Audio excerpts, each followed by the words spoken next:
gonna be a great fight. That's funny because I sometimes I see the fight, I think about this fight, say, man, I think it's a good fight for Khabib, but at the same time, I say, man, Ferguson is hard to fight because his style, he's a little bit, different with everybody.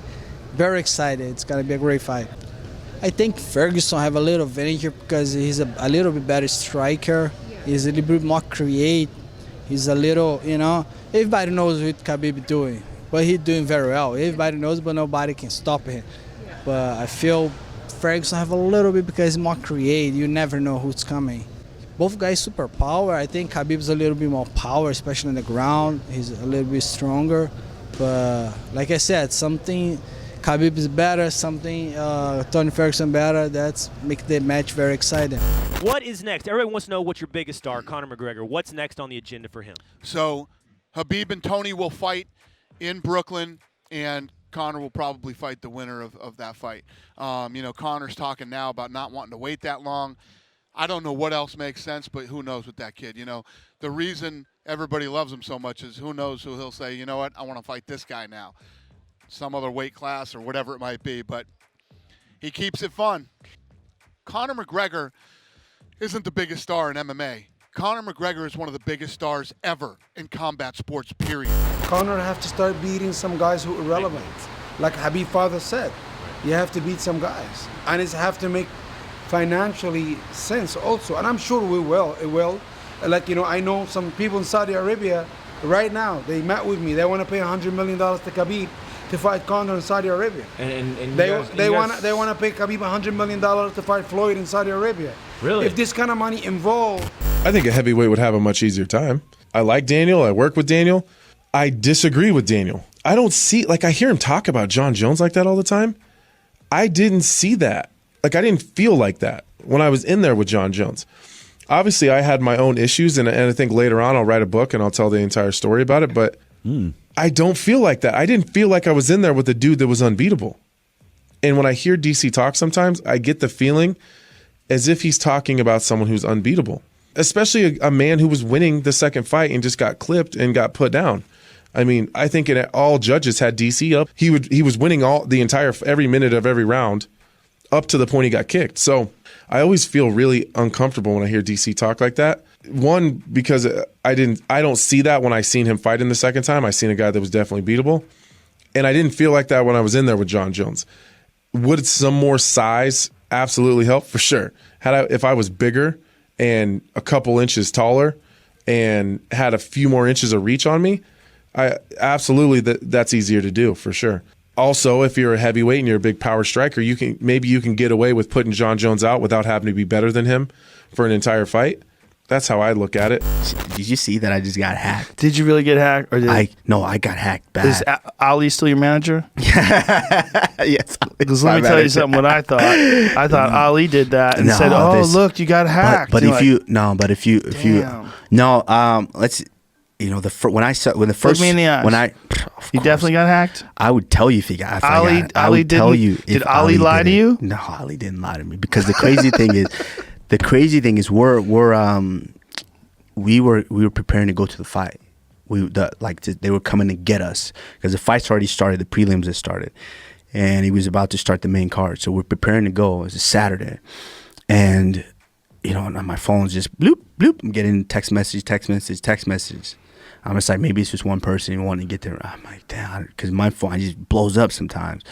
So I'm not really looking at my phone. I'm just trying to get out of there and go. And somehow I picked my phone up. We're walking down to the car.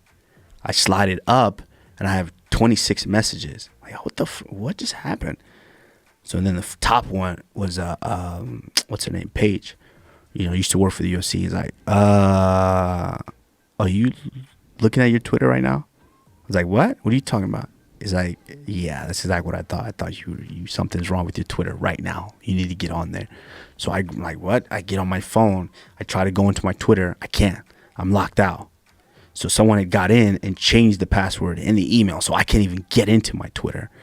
And then I'm with Ali because he's with me. And we're walking down. I'm like, yo, Ali, I need to see your phone now. I need to see your phone because I can't even see what they were tweeting. And so I get his phone, And I go to my page, and the first couple, the first one was like it was wrong and on so many levels. It was kind of funny if you're a troll, you know. But he was tweeting Conor. He was like, "I'm gonna be raw dogging or do something with your wife tonight." I was like, "Whoa, bro, that's a little, you know, that's a little much." You know, and then the next one, another one comes in, I'm like, and now he's going all the way left. And now he at one point he even said something about Mike Tyson, you're N-word, like you're effing N-word, you're this and that. He said to Mike Tyson? Yeah. Oh, so he's tweeting to a bunch of people. Now he's tweeting to a bunch of people. Like, you know, you're effing N-word or this and that, like going in like that. Oh, and Jesus then Christ. Screenshots my bank account. Somehow he got into my bank account. Got into my bank account and screenshots it and puts it out. Now I'm getting like messages like, "Yo, what is going?" Like, and then of course that was right there. I'm like, "Oh, they got my bank account." Boom! I call the bank. I'm on the phone with my bank, and we're in the car going to the arena to Conor's fight. And now we're getting calls messages from everybody like, "Yo, now the UFC's working on getting the Twitter shut down."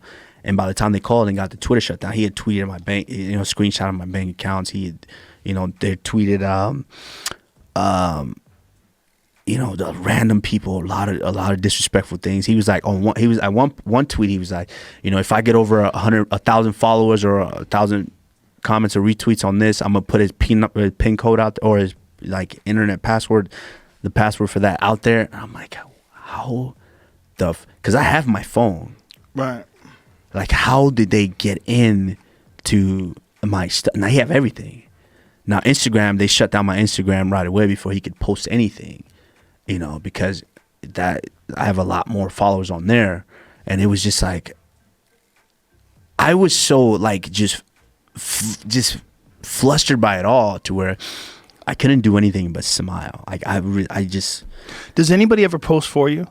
Like, yeah, they used to. They used to? Yeah, but I still like to have some level of control, but meaning that other people besides you had your password. Yeah, but it's someone that I know, someone that I trust. Mm-hmm. You know, it's not like random people. No, it's one person. But is it possible that one person left their phone laying around or something, and someone saw the password? No, because it can't, because it wasn't just my Twitter. They got my bank account. Right, that's what's crazy. I mean, how are they connected? How's the bank account and the Twitter? From what I'm learning now is hackers can easily hack you from an IP, like you're a Starbucks Wi-Fi. They can easily hack you from that. Automatically, everybody would assume. Of course, everyone's saying. And then Conor said something about it too, which was very low. I understand that the comments that were tweeted out were very, very disrespectful. First of all, that's not me. I don't even talk like that. Of course. You know, and I would never say anything like that. Even though as much as I want to beat him up, if Conor wants to fight, we can fight. But I would never. There's lines that you don't cross. That's not you at all. I would never. You're not even saying it. You're saying like effing. I mean, don't get it wrong. I'll say, you know, right, F word here and there. Yeah. You know, but it was just I would never say anything about someone's family, someone's wife, someone, you know, children. I would never say that. No, I never thought for a second it was you. And Ali is a guy that's so into his family, would never say. I don't care how much he hates Conor or how much he doesn't.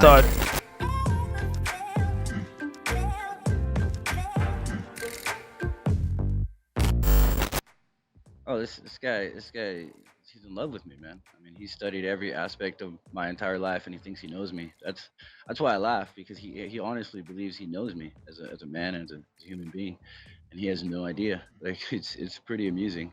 But to say I've beat up Cams, you know, that's just disrespectful to the sport in general and the guys he's fought. And you know, I thought him and Weidman were friends, so I mean, that's really messed up.